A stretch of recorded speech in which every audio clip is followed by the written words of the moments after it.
축복합니다. 제가 자동차 운전을 할 때 차가 이렇게 멈추는 경우가 있습니다. 언제 멈추냐면요, 당연히 브레이크를 잡을 때 자동차는 멈추게 되고요, 기름이 없을 때 자동차가 멈추게 됩니다. 사실 기름이 없을 때는 기름을 채워서 그 자동차를 운전하는 데 있어서 어려움이 없도록 우리는 그렇게 준비를 해야 되는데, 몇 년 전에 제가 이제 그 자동차 운전을 하는데 이제 청소년 아이들을 태우고 이제 집에 데려다 주는 그 과정 가운데 어떤 한 친구가 그런 얘기를 하더라고요. 목사님, 차에 좀 힘이 없는 것 같아요. 이제 그것을 어떤 친구가 이야기를 하더라고요. 그래서 차가 왜 힘이 없을까? 가만 보니까 그 기름에 그 불이 들어온 지가 한참이 사실은 지났었거든요. 제가 그때 당시 좀 게을러가지고 늘 늦게 퇴근을 하다 보니까 10시, 11시, 12시에 이제 집에 들어가다 보니까 늘 주유소가 문을 닫고 있어서 기름을 채 넣지를 못한 것이죠. 그 기름을 넣으라는 어떤 그런 불이 신호가 들어오면은 자동차가 대략 몇 킬로 정도 여러분 달릴 줄 아는지 아시나요? 알 필요가 없는데 저는 너무나도 정확하게 잘 알거든요. 한 40km에서 50km 정도 이렇게 정속 주행을 잘 하면은 불이 들어오고 나서도 그만큼의 자동차 운행이 이제 가능한데요. 저는 계속 그것을 미루다가 결국에는 자동차가 멈추고 버리게 되었거든요. 이제 친구들을 이제 금요기도에 끝나고 이제 데려다 주다가 다행히 이제 도로에 차가 많이 없는 그 상황 가운데, 안전한 그 상황 가운데 기름이 없어서 차가 멈춘 이제 기억이 있습니다. 그래서 애들은 그때 당시 집에 가까워서 집에 돌려보내고, 저는 굉장히 이제 노심초사했던 것이죠. 어떻게 해야 될까? 처음 겪는 그 일에 굉장히 당황하면서 자괴감이 들었습니다. 어떻게 기름이 없어서 도로에 차가 멈추는 이러한 상황이 발생을 하였는가. 사실은 제가 한 몇 번 이 경험이 있었거든요. 2번 경험이 있어가지고 지금은 그런 경험이 생기면은 이제 보험회사 여러분들, 제가 팁을 알려드려요. 보험회사에 이제 전화를 하면은 이제 3리터 정도 기름을 넣어주고 이제 운행할 수 있도록 이렇게 도움을 주는데, 그때 제가 굉장히 무지해가지고 기름이 떨어졌으니 주유소에 가야겠다. 근데 뭐 차를 끌고 갈 수가 없잖아요. 그래서 한참 그때 추운데 몇 킬로를 이제 걸어가서 이제 기름을 사려고. 근데 기름통이 없는 거예요. 그래서 기름을 안 판다라는 거죠, 이렇게는. 그래서 어떻게 할까? 그런 상황 가운데 그래도 하나님께서 저를 이렇게 버리진 않으셔서 지혜를 주셔가지고 이제 검색을 했죠. 그때서야. 그래서 그 초록색 창에 기름이 떨어졌을 때는 어떻게 해야 되나요? 이렇게 한번 쳐봤는데, 보험회사에서 전화를 하면은 이제 최소한의 그런 기름을 넣어주도록 이렇게 서비스를 준다고 이제 하더라고요. 여러분, 차에 기름이 없으면은 그 차가 무슨 소용이 있겠습니까? 자동차 전시회장의 그 차는 물론 그 전시를 통하여서 사람들에게 그 차를 구매할 수 있는 어떤 그런 역할을 한다고는 하지만, 도로 위에 달려야 되는 그 차가요, 기름이 없어서 멈추고 있다면 그것만큼 쓸모없는 것이 여러분 없거든요. 아무리 나의 소중한 차라고 해도 그때 당시만 하더라도 이 차가 그냥 없었으면 좋겠다, 그냥 버리고 가고 싶은 그런 마음이 들 정도로 움직이지 않는 그런 자동차는 아무런 쓸모가 없다라는 것이죠. 작동하지 않는 어떠한 기계가 있다라고 생각을 해봅시다. 우리가 쓰고 있는 이런 마이크, 휴대폰, 전기가 들어오지 않으면 아무런 소용이 사실은 없습니다. 내가 그 전자제품을 갖고 있다 하더라도요, 작동되지 않으면 그 물건은 그냥 짐짝밖에 되지 않는다라는 것이죠. 우리의 인생도 여러분 마찬가지입니다. 우리의 인생은요, 지금 살아있고 숨 쉬고 있고 내가 열심히 살아가는 거 있지만, 하나님께서 지으신 창조물은 우리가 하나님의 그 말씀으로 우리가 작동되지 않으면 그 인생이 무슨 의미가 있겠냐는 것입니다. 자동차를 열심히 만들면 뭐합니까? 자동차가 움직이지 않으면, 시간이 지나면 그 차는 폐기 처분돼야 되는 것처럼 하나님께서 여러분 우리를 지으셨습니다. 기름이 채워지지 않으면 여러분 어떻게 해야 됩니까? 채워져야 되는 것이죠. 성령의 기름으로, 하나님의 말씀으로 채워져야 우리는 하나님께서 지으신 그 목적에 따라 이 땅 가운데 움직일 수 있고, 이 땅 가운데 주님이 지으신 목적대로 살아갈 수 있다는 것입니다. 우리에게 채워져야 되는 것은요, 세상이 주는 어떤 기쁨과 유익이 아니라 살아계신 하나님의 말씀이라는 것입니다. 말씀은 그저 우리가 성경책을 펴면 펼쳐지게 되는 어떠한 텍스트가 아니라요, 성경에도 히브리서 말씀이 이렇게 나와 있습니다. 하나님의 말씀은 살았고 활력이 있다. 좌우의 날성 그 어떠한 검보다도 예리하여 혼과 영감이 관절과 골수를 찔러 쪼개기까지 하는, 우리에게 없어서는 안 될 그런 영향력 있는 것이 바로 살아있는 하나님의 말씀이라는 것이죠. 여러분은 그래서 하나님의 말씀 지금 나에게 채워져 있는가? 왜 내 인생이 지금 이렇게 어렵고 힘들고 영적으로 내가 지금 피폐해져 있는가? 하나님의 말씀으로 채워져 있는지 우리가 그것을 점검해야 되는 것이죠. 자동차에 시동을 걸 때 바로 그 경고등이 뜸에도 불구하고 그것을 여러분 무시하게 된다면 그 자동차가 멈추게 돼. 그나마 다행인 것은 차가 없을 때 멈춰서 다행이지, 고속도로를 달릴 때나 속도가 안 그냥 빨리 가는 가운데에서 멈췄다고 생각하면 굉장히 그 마음이 되게 두려웠더라고요. 우리의 영혼도 여러분 마찬가지입니다. 하나님의 말씀이 끊어지지 않도록 언제나 생명력 있는 그 하나님의 말씀으로 채워지고 그 말씀으로 작동할 수 있는 저와 여러분 될 수 있기를 간절히 바랍니다. 여러분, 이렇게 기름이 채워지지 않았을 때 여러분 누가 문제입니까? 자동차가 문제입니까? 아니죠.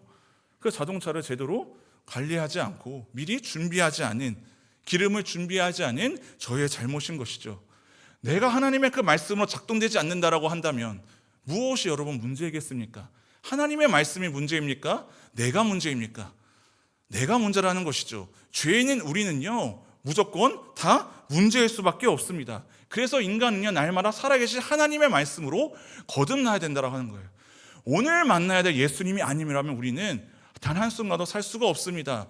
내가 세례시 때 받았던 어떠한 그러한 하나님으로, 내가 어렸을 때부터 모태신앙에서부터 부모님을 통해 받은 그저 간접적으로 경험한 그러한 하나님의 말씀으로는 우리는 오늘 단 한순간도, 단 한순도 우리는 살 수가 없다는 것을 여러분 우리가 기억해야 됩니다. 그래서 우리는 항상 말씀을 들어야 합니다. 예배의 자리를 회복해야 되는 것입니다. 인간은 연약한 존재이기 때문이죠. 연약하면 여러분 그 결과는 무엇입니까? 죄인이고요. 그 죄인은 영원한 죽음이라는 것이죠. 그래서 하나님께서 우리를 거듭났다라고 표현을 하십니다. 그리고 이 세상을 다시 짓기 위하여서, 새 창조를 위해서 예수님께서 이 땅 가운데에 오셨는데 어떻게 오셨는가? 오늘 말씀 가운데 예수님이 말씀으로 이 땅 가운데 오셨다는 거예요. 그런데 어느 날 딱 순간 갑자기 닥치고 온 것이 아니라 언제부터요? 태초부터. 이 태초의 말씀이 계시니라. 요한복음 1장 1절 말씀을 보면 여러분 어떠한 말씀이 떠오를까요? 바로 창세기 1장 1절 말씀 우리가 자연스럽게 떠오르게 되는데 이렇게 나와 있습니다. 태초에 하나님이 천지를 창조하시니라. 여러분 이 말씀은 잘 아시죠? 요한복음 1장에서 이렇게 시작합니다. 태초에 말씀이 계시니라. 비슷한 것 같은데 여러분 무엇은 차이가 있을까요? 한번 고개를 들고 보세요. 네, 지금 설교 초반이에요 여러분. 네, 고개를 드세요. 네, 무슨 차이가 있겠습니까? 비슷해요. 뭐가 다르죠? 주어가 달라요. 창세기 1장 1절의 주어는 여러분 무엇입니까? 하나님이에요. 요한복음 1장 1절은요? 말씀이에요. 말씀. 이 요한복음의 저자는 이것을 의도적으로 강조하고 싶었던 거예요. 이 말씀이라고 하는 거, 여기 성경에 적혀지게 로고스라는 그 말은 이때 당시 유대인들에게 있어서는요 굉장히 친숙한 단어이고 그들에게 있어서 가장 중요한 단어였습니다. 왜요? 하나님께서 말씀으로 이 세상을 창조하신 것을 그들은 믿는 사람들이었습니다. 그 창조하신 그 하나님 아버지 그 말씀, 언약을 맺으셨어. 말씀으로 아브라함과 그 이스라엘 민족과 언약의 또한 말씀을 그가 맺으셨습니다. 또 말씀으로 여리고성도 무너뜨리시고, 말씀으로 또 예수 그리스도 메시아가 오신다라는 것을 계속해서 예고해 주셨던 그 하나님 아버지, 선지자를 통해 말씀하셨던 그 하나님 아버지의 일하심을 그들은 구약의 역사를 통해서 너무나도 잘 알고 있었기 때문에 이 말씀이 로고스에 대해서 너무나도 친숙하고 익숙하고 그들의 믿음 생활에 있어서 가장 중요한 핵심 단어가 바로 이 말씀이었다라는 것이죠. 자기들은 이 성부 하나님만이 하나님께서 이 세상을 창조하셨다라고 알고 있었던 그들에게 또 한 분의 하나님을 지금 요한복음의 저자가 소개하고 있다는 것입니다. 이 말씀이 여러분 언제부터 있었습니까? 바로 태초부터. 근데 이 말씀 여러분 누구시다? 하나님의 아들 예수 그리스도다. 이 요한복음의 기록의 목적에 20장 31절 이렇게 나와 있는데요, 이것을 기록하면 너희로 예수께서 하나님의 아들 그리스도이심을 믿게 하려 하심이요. 보통 여러분 글을 쓸 때 그 저자가 가장 중요한 그 말을 첫 번째 문장에 적습니다. 핵심 주제 문장을요. 태초에 말씀이 계시니라. 누구를 얘기하고 싶은 걸까요? 말씀이신 예수 그리스도. 그 말씀이 육신이 되어 이 땅 가운데 생명의 빛으로 오신 예수 그리스도. 만물이 그로 말미암아 지은 바 되었으니. 2절 3절에 그렇게 나오지 않습니까? 하나님께서 이 세상을 완벽하게 창조하셨지만 무엇으로 오염되었습니까? 죄로 인하여서 오염됐고 무너졌습니다. 영원한 죽음에 이를 수밖에 없는 그 우리를 다시 회복시키게 하시기 위해서 하나님께서 우리를 그저 연약한 그 죄의 그 속성을 고치실 뿐만이 아니라 완벽하게 우리를 거듭나게 하여 주시고 이 땅도 완벽하게 새 창조를 이루신다고 말씀하십니다. 그게 바로 예수님이 하시는 일이에요. 그래서 이 땅 가운데 오셨을 때에 나는 율법을 폐하려 온 것이 아니라 완성하러 왔노라. 무엇으로요? 새 창조를 통해서. 이 더럽고 이 추악한 이 세상을 하나님께서 다시 지으시기 위해서 태초에 말씀이 계시니라. 계시니라. 누가 만들었다라는 게 아니에요. 그냥 존재하셨다는 거예요. 말씀이신 예수 그리스도께서 태초부터 이미 이 세상을 지으실 때부터, 그 전부터 함께 하셨던 그 예수 그리스도. 여러분, 세상을 창조하신 그 말씀이신 예수 그리스도가 우리 안에 여러분 살아있다면 무엇이 불가능하고 무엇이 여러분 어렵겠습니까? 여러분, 그러한 하나님을 여러분들이 믿으시기를 바랍니다. 우리를 위해서 이 땅 가운데 죽으시고 부활하신 그 예수 그리스도를 여러분들이 믿기를 바랍니다. 그래서 하나님의 말씀이 근데 우리의 삶에 전혀 작동하지 않을 때가 사실 너무나도 많이 있어요. 생명을 주시기 위해 이 땅에 오셨고, 생명을 주시기 위해 이 땅 가운데 우리를 위해서, 나를 위해서 십자가에 달려 죽으셨는데, 그러한 예수님과 전혀 상관없는 인생이 바로 하나님의 말씀에 작동하지 않는 인생이에요. 그래서 5절에 이렇게 나와 있습니다. 빛이 어둠에 빛이 돼 어둠이 깨닫지 못하더라. 다른 어떤 성경에서는 어둠이 빛을 이기지 못하더라 그렇게 나와 있는데, 저는 깨닫지 못하더라, 이게 사실은 더 정확한 표현인 것 같아요. 예수님은 항상 우리와 함께 계시는데 어두움 가운데 있는 그 우리는, 사망의 그늘 아래 있는 우리는 여전히 깨닫지 못하더라. 생명의 빛이신 그 말씀이 지금 이 순간에도 선포되어지고 들림에도 불구하고 우리의 그 어두운 마음은 여전히 깨닫지 못하더라. 요한복음의 저자가 새 창조에 대해서 이야기를 하면서 태초에부터 계셨던 말씀이신 예수 그리스도를 얘기하면서 지금 이 얘기를 여러분 왜 하고 있는가? 지금도 이러한 일이 빈번하게 일어나고 있다는 것이죠. 부모가 여러분 자녀를 낳았습니다. 그것으로 여러분 끝입니까? 하나님께서 이 세상을 창조하셨습니다. 그것으로 끝입니까? 아니죠. 낳는 것보다 더 중요한 것은 기른 일을 의미합니다. 그 사람을 키우는 게 여러분 더 훨씬 어렵고 힘든 일이죠. 물론 생명에 탄생하고 이 세상에 만들어진 그 놀라운 그 숭고한 그 역사를 우리가 당연히 잊지 않아야 되겠지만요, 그 이후에 하나님께서 우리 안에 어떻게 일하시는가? 말씀으로 일하신다는 것이죠. 우리는 그러한 말씀이신 생명의 빛으로 이 땅 가운데 오신 그러한 예수 그리스도를 잊지 않고 날마다 온전히 깨닫는 인생 되기를 간절히 바랍니다. 그저 상기한다, 리마인드한다, 기억한다 정도 여러분 수준이 아닙니다. 그 말씀대로 살아내는 것이 바로 말씀에 작동하는 인생이라는 것이죠. 그래서 요한복음 20장 9절에 그렇게 나와 있거든요. 어떠한 상황인가 이 배경을 제가 설명해 드리면, 먼저 한번 읽겠습니다. 20장 9절 시작. 그들은 성경에 그가 죽은 자 가운데서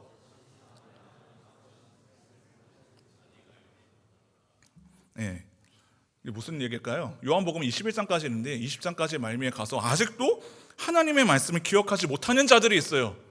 누굴까요? 예수님과 함께 있었던 예수님 제자들이에요. 지금 어떠한 상황인가? 요한복음 20장에 여러분 가보면요, 안식 후 첫날 일찍이 동트기 전 어두웠을 때 새벽에 돌 무덤에 찾아갑니다. 누구를 찾아가기 위해서요? 죽으신 예수 그리스도의 그 시체를 보기 위해서 베드로와 사도 요한이 찾아가거든요. 근데 빈 무덤을 보고 그들은 깨닫지 못하는 거예요. 나는 3일 만에 다시 살아나겠다라는 그러한 말씀, 예수님의 그 말씀을 그들은 지금 기억하지 못하더라. 부활의 그들은 증인으로서 사람들에게 복음을 전해야 되는 그 사명을 부어받은 제자들이 요한복음 20장에 가서도요, 여전히 하나님의 말씀을 알지 못하더라. 하나님의 말씀 알지 못하는 자들, 부활의 첫 증인이 될 수 있는 기회를 놓친 이들이 그 다음 행동이 무엇인가? 10절에 이렇게 나와 있습니다. 이에 두 제자가 자기들의 집으로 돌아가니라. 별거 아닌 말씀인 것 같은데, 지금 부활의 현장을 그들이 목격함에도 불구하고요, 아무런 반응이 없는 거예요. 복음과는 전혀 상관없이 그냥 그들은 그저 예수님의 시체가 없구나, 속으로 무슨 생각을 했을까요? 정말 부활하셨나?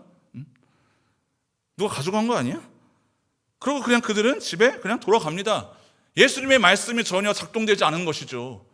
그냥 빈 무덤만 보고 부활의 현장에 그들이 있었음에도 불구하고 그들은 그냥 집으로 돌아갑니다. 우리도 예배를 마치고 집으로 돌아갑니다. 물론 집에 가야 돼요. 근데 그냥 간다는 거예요. 하나님의 말씀과는 전혀 상관없이 또 나의 삶을 위해서, 또 내일의 나를 위해서, 내 인생을 위해서 하나님의 말씀을 듣기는 듣습니다. 예수님의 제자들도 마찬가지예요. 얼마나 예수님 앞에 혹독하게 제자 훈련을 몇 번 잘 받았겠습니까? 3년 반 동안. 근데 예수님의 그 말씀을 기억하지 못하고 부활하신 예수님을 찾고 구하는 것이 아니라 그들은 그저 빈 무덤만 바라보고 집에 돌아가니라. 여러분, 예수님이 지금 내 안에 찾아오시고 살아계시는데 우리는 날마다 주일에 예배를 드려요. 출석은 잘합니다. 그런데 집에 돌아가니라. 예수님의 부활과는 아무런 상관없는 우리의 인생을 여러분들이 예배 시간을 통하여서 날마다 우리는 점검하고 깨달을 수 있기를 간절히 바랍니다. 그래서 누가복음 24장에 보면 그 여인들이 빈 무덤을 보고 두려워하는 이들에게 천사가 나타나서 이렇게 말합니다. 누가복음 24장 6절. 여기 계시지 않고 살아나셨느니라. 갈릴리에 계실 때에 너희에게 어떻게 말씀하셨는지를 무엇하라? 기억하라. 다시 알려주는, 예수님 다 말씀하셨지 않느냐. 굳이 설명을 천사가 해주지 않는 거예요. 예수님이 분명히 너희에게 하신 그 말씀을 좀 기억해라. 영어 성경에 뭐라 한다? remember, 쉬운 단어잖아. remember, 기억하라. 여기에 또 명심하다라는 뜻이 있더라. 명심하다. 그 원어의 뜻을 보니까 잊지 않도록 마음에 깊이 새겨두다.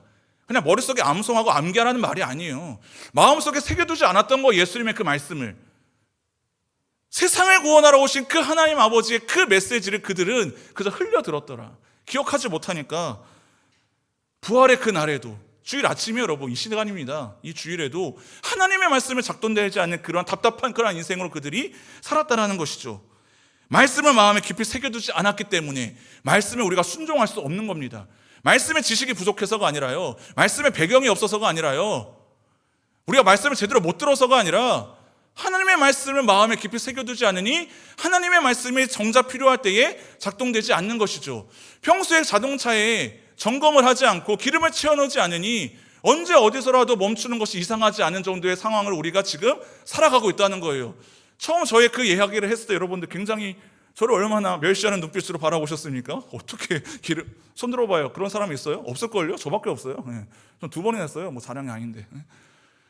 근데 그러한 인생으로 우리가 불안하게 살아가고 있다는 거죠. 핑계는 있습니다. 바쁘니까, 하나님 말씀 나 다 아니까, 난 이미 구원 받았으니까, 열심히 교사로 봉사하니까, 섬기고 있으니까 나의 구원은 취소되지 않으라고 하면서 주님이 주시는 평안을 누리는 것이 아니라 말씀을 순종하지 않는 그러한 자유함 가운데 우리가 세상이 주는 그러한 평안함으로 젖어 있다는 것이죠. 하나님의 말씀을 작동하지 않는 그 첫 번째 이유, 영적인 그러한 무지함. 하나님의 말씀을 깊이 새겨듣지 않는 우리의 그러한 안이한 태도가 바로 하나님의 말씀이 우리 인생에 작동되지 않는 거예요. 작동되게 하는 그런 비결은 뭐예요? 그 원인을 제거를 해야죠. 기름이 없으면 기름을 넣어야 되고요. 또 얼마 전에 지난주에 제 타이어가 펑크가 난 거예요. 그래서 너 이런 일이 왜 나한테만 다 일어나는 거예요? 그래서 그 보험 회사를 불렀죠. 뭐 타이어를 제가 가져갈 수는 없으니까 와서 점검을 했더니 이게 누가 이렇게 옆에 이거 찔렀다는 거예요. 그래서 사실 제가 부끄러운 이야기지만 항상 주일에는 이제 교역자들이 교회에다 주차를 못 하거든요. 성도님들이 되셔야 하니까. 여러분 조심하시기를 바랍니다. 저는 이제 현대 빌라 쪽에 안에는 안 대놓고 이제 누가 없어.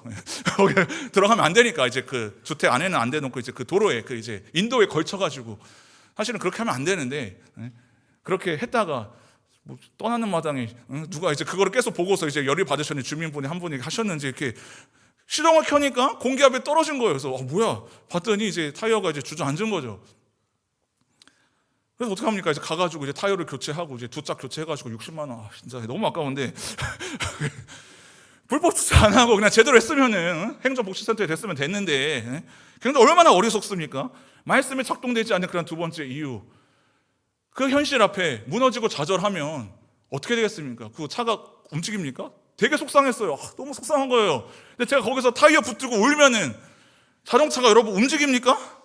안 움직이죠. 근데 또 한 사람이 그런 사람이 있어요. 20장 11절에 보면 이런 사람이 나온다. 마리아는 무덤 밖에 서서 울고 있더니 울면서 구부려 무덤 안을 들여다보니, 지금 누가 울고 있어요? 막달라 마리아.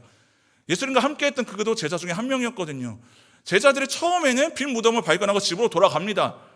두 번째로 방문한 그 여인 막달라 마리아는 예수님의 그 시체를 가져다가 장사 지내기 위해, 장례를 제대로 치르기 위해 향품을 가져가요. 이 사람 역시도 예수님께서 부활하신다는 그 소식을 들었어요. 아까 천사가 말했잖아요. 예수님께서 어떻게 말씀하셨는지를 기억하라. 근데 그것을 자각하지 못하고 영적인 무지함으로 아직 빛이 비치지 않은 어두운 새벽 가운데 갔는데 예수님의 시체가 없는 거예요. 그래서 속상해서 울고 있는 거예요. 근데 여러분, 그건 뭐 해결됩니까? 해결이 안 돼요. 뭐 어떻게 해결할 수 있습니까? 14절 이렇게 나왔습니다. 이 말을 하고, 그 동산지기인 줄 알고, 예수님이 사실 뒤에 계셨거든요. 그런데 이 말을 하고 뒤로 돌이켜 예수께서 서 계신 것을 보았으나 누군지는 알지 못하더라. 예수인지를 알지 못하더라. 그토록 사랑하고 원하던 그 예수님이 시체가 아니라 살아계셔서 그의 뒤에서 계셨음에도 불구하고 그가 예수인지를 알지 못하더라.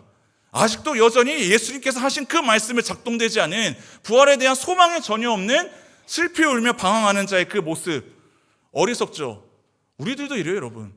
우리의 눈앞에 펼쳐진 그 현실 앞에 예수님이 예수님이신 줄 모르고 우리가 흐리는 그 눈물이 나의 상황을 가로막아서 당장 지금 눈앞에 예수님이 계심에도 불구하고 예수님을 알아보지 못하는 이 마리아의 연약한 믿음, 우리들도 있어요.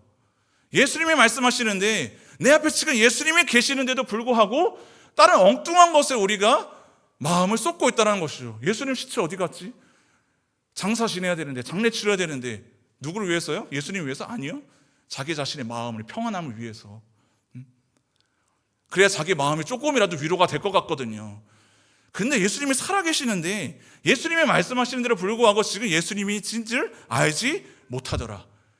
이 교회 안에 와서도 불구하고 부활의 소망과 감격과 기쁨을 우리가 누리기는커녕 내가 지금 갖고 있는 어떤 현실의 답답한 그 문제를 바라보면서, 펑크난 타이어를 바라보면서 울고 있으면 얼마나 어리석습니까? 그 차가 여러분 움직입니까? 아니요. 바꿔야죠. 이미 상한 우리의 심령을 여러분 바꿔야죠. 어떻게 해요? 하나님의 말씀으로 우리의 마음을 다시 치유하고 채워야 되는 거예요. 우리의 눈앞의 현실은 이렇게 우리가 예측할 수 없는 그런 상황이 펼쳐질 때가 너무나도 많이 있습니다. 어떻게 예수님이 돌아가실 수가 있지? 어떻게 예수님이 저렇게 십자가에서 죽으실 수가 있지? 사람의 생각으로 베드로는요, 그 예수님의 그 죽음을 가로막다가 어떤 말을 썼습니까? 사탄아, 물러가라. 예수님 말씀하시는 거예요. 사람의 생각, 사람의 기대, 우리가 원하는 그러한 이상은 이 세상 가운데 거의 대부분 잘 펼쳐지지 여러분 않습니다. 그럴 때마다 어떻게 울어야 됩니까? 물론 울어야 되죠. 우는 우리를 하나님께서 우리를 외면하지 않으시고 책찍질하지 않으세요. 그런데 우리는 정신 차려야 되는 거예요. 어떻게 해요? 영적으로는. 그 예수 그리스도께서, 동산지기인 줄 알았던 그 예수 그리스도께서 마리아라고 불렀을 때 그가 예수님이신 줄 알아보았다라는 것이죠. 마태복음 28장에 또 그렇게 나와 있습니다. 예수님께서 이제 부활하시고 하늘로 이제 승천하시면서 마지막에 당부하신 말씀이 있어요. 마태복음 28장 마지막 말씀, 여러분 뭘까요? 유명한 말씀, 지상명령, 네? 뭐예요? 너는 모든 민족으로 제자 삼으라. 근데 그 말씀 앞절에 보니까 이렇게 나와 있거든요. 16, 17절 이렇게 나오니까 함께 한 목소리 읽도록 하겠습니다. 시작. 11제자가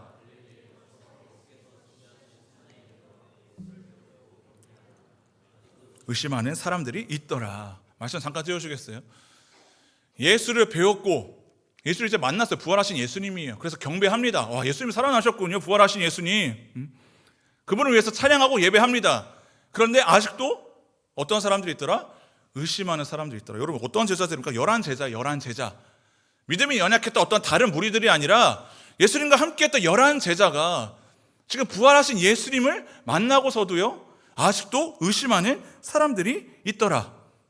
이 사람들 역시도 말씀에 작동하지 않는 그러한 사람들이죠. 여러분 우리는 이 세 가지의 사례에 들어가지 않기를 간절히 바랍니다.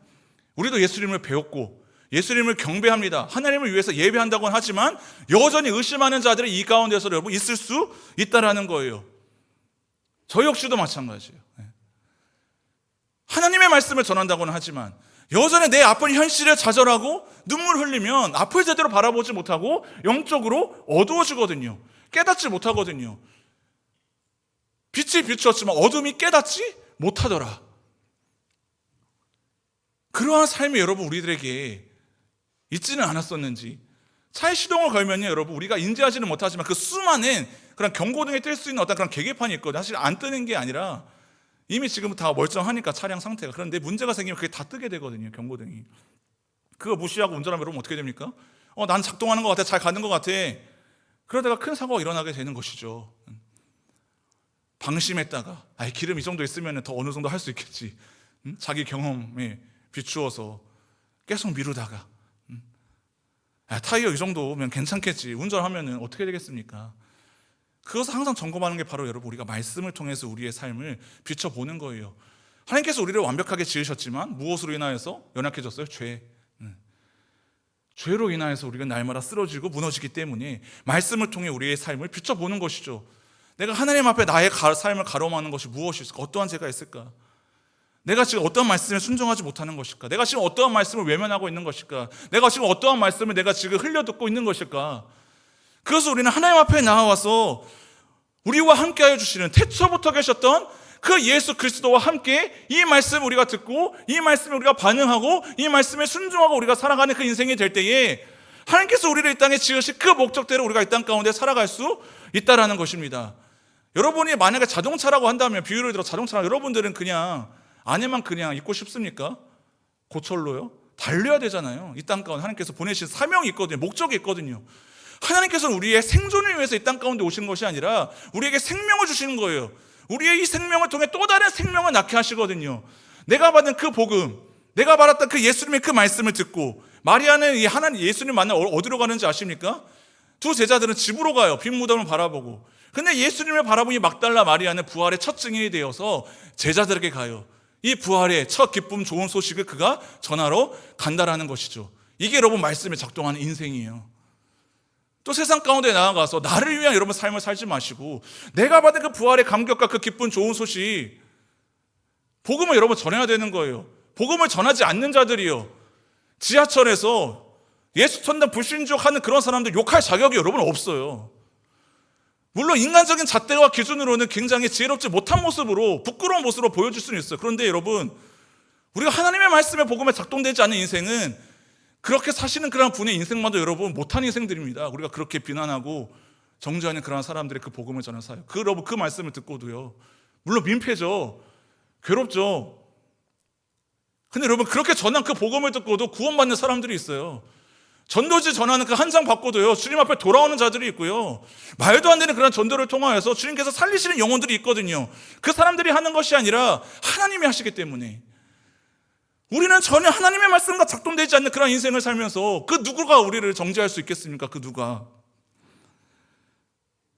그래서 예수님이 말씀하세요. 아직도 의심하는 사람들이 있더라. 그리고 마지막에 이렇게 말씀하십니다. 내가 너희에게 분부한 모든 것을 가르쳐 지키게 하라. 볼지어다 내가 세상 끝날까지 너희와 항상 함께 있으리라. 말씀 띄워주시겠어요? 없나요?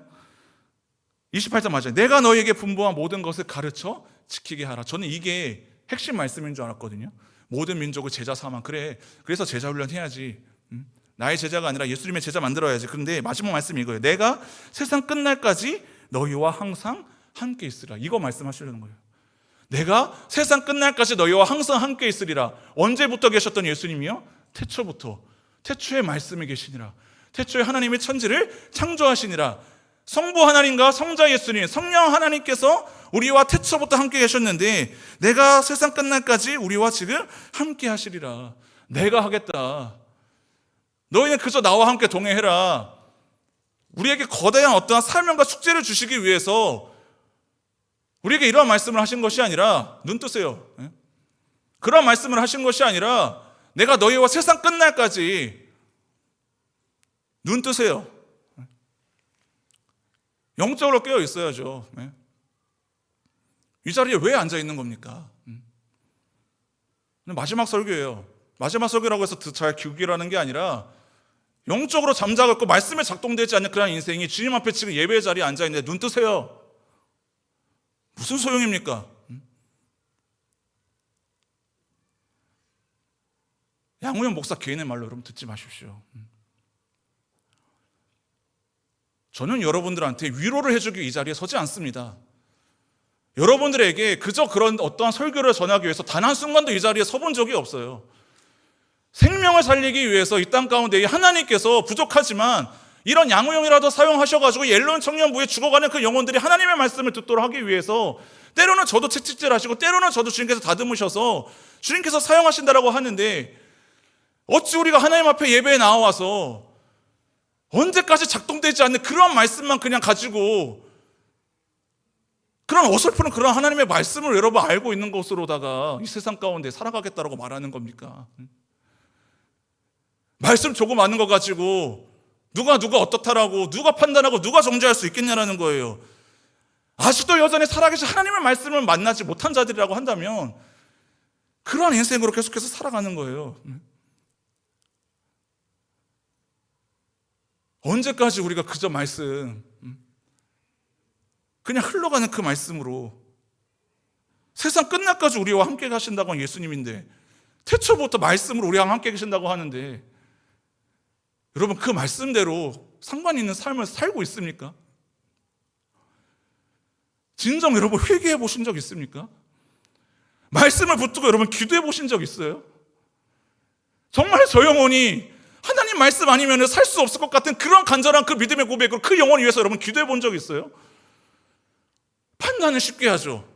제가 왜 얼마 전에 설교했는데, 판단을 다 주거나 쉽게, 저도 마찬가지예요. 누구를 향해서 하는 말이 아니에요. 저부터 그래요, 저부터. 판단은 빨라요, 쉬워요. 근데 하나님 말씀 듣는 건 어렵습니다. 순종하는 거 어려워요. 늘 하나님 말씀으로 점검되지 않는 그러한 인생들이라고 한다면 언제 어디서 무너져도 이상하지 않는 그러한 인생들이에요, 여러분. 시편 1편 2절에 이렇게 나와 있습니다. 오직 여호와의 율법을 즐거워하여 그의 율법을 주야로 묵상하는도다. 저도 하나님께서 왜 이런 마음을 주시는지 모르겠습니다.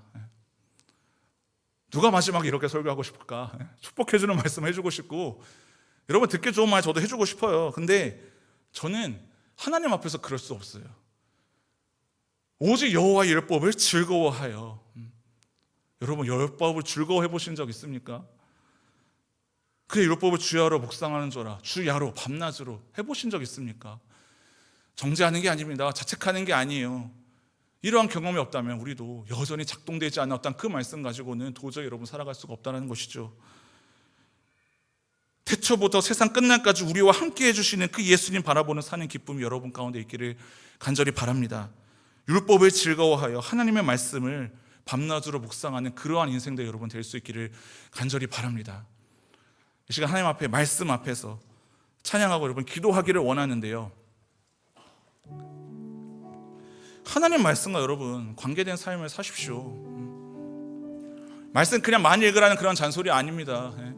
한 절의 말씀이라도, 삶의 한 절이라도 주님을 예배하고 싶고 주님께 영광 돌리는 인생을 살고 싶다고 한다면 하나님 말씀대로 우리가 살아가기 위한 몸부림이라도 여러분 있어야 되는 거 아니에요? 인간은 연약하기 때문에 때로는 아프고 상처받고 때로는 관계 어려움이 있고, 아까 자매가 기도했을 때 부흥이라는 말 있어요. 부흥. 이 나라 이 교회 부흥. 제가 부흥을 뭐라고 여러분들한테 말했습니까? 숫자 늘어나는 게 부흥이라고 했습니까? 아니요. 죽어있던 내 영혼이 살아나는 게 여러분 부흥이에요. 예배가 왜 이래? 셀 모임이 왜 이래? 팀 모임이 왜 이래? 너는 왜 이래? 응? 당신이 죽어있으니까 셀 모임이 죽어있는 것처럼 보이고, 당신의 영혼이 하나님의 말씀으로 작동되지 않으니까 예배가 예배답지 않은 것처럼 보이는 거 아니에요? 찬양에 반응하지 못하는 삶을 사니까 찬양이 어떻고 그렇게 얘기하는 거 아닙니까? 리더가 어떻고? 여러분 하나님의 말씀은 조금도 부족함이 없어요. 도대체 뭐가 문제입니까? 이 공동체에 내가 문제예요. 내가 양호영 목사부터 해가지고요, 저도 지난 사역을 마무리하고 돌아보면서 다 제 탓이에요. 제 탓. 내가 정말로 하나님의 말씀에 목숨 걸고 그 영혼들을 위해서 내가 얼마만큼 설교에 최선을 다해 준비를 했는가. 화목 기도를 내가 한다고는 하지만 내가 얼마나 그 영혼을 위해서 눈물로 흘리면서 부르짖으면서 그동안 기도했는가. 말씀 통독히 하자라고 하면서 나 역시도 피곤하고 지치면은 가기 힘든 그 자리가 목사인 나도 그러한 자리인 거예요. 영혼을 사랑한다고 신방한다고 하면서도 때로는 나도 피곤하고 나도 지치니까 인간은 이기적이거든요. 말만 거창하고 너 때문이야, 너 때문에. 그것밖에 기억 안 나요. 하나님 앞에 회개하는 것이죠. 하나님, 내가 이 공동체에 있는 동안 내 연약함으로 인하여서 어떠한 영혼이 슬피를 흘고 죽어가고 있다면 주님 그 영혼 살려주십시오. 나의 또 어떠한 그 부족한 설교를 해서 누군가가 또 어려움이 있다면 주님 나의 말은 땅에 떨어지고 오직 하나님의 말씀만 살아나게 하여 주시옵소서. 비록 리더가 연약하고 부족해서 셀 몸에 은혜가 안 될 수 있죠. 근데 여러분 비판하면 뭐 달라져? 탓하면 뭐 달라지냐고요. 제가 옳다라는 게 아니에요. 이 교회 문제투성이 많죠. 왜 없겠어요? 사람이 모여 있는데. 침묵하라는 게 아니에요. 당연히 정당한 비판을 해도 돼요. 근데 그게 말씀으로 작동된 우리의 행동이라는 거예요. 저도 성질이 안 좋아서 때로는 말씀에 작동되지 않고 내 어떠한 이기심, 내 본능, 내 어떠한 그 열심, 내 어떤 그 경험으로 작동되는 순간 여러분 그 공동체는 무너집니다.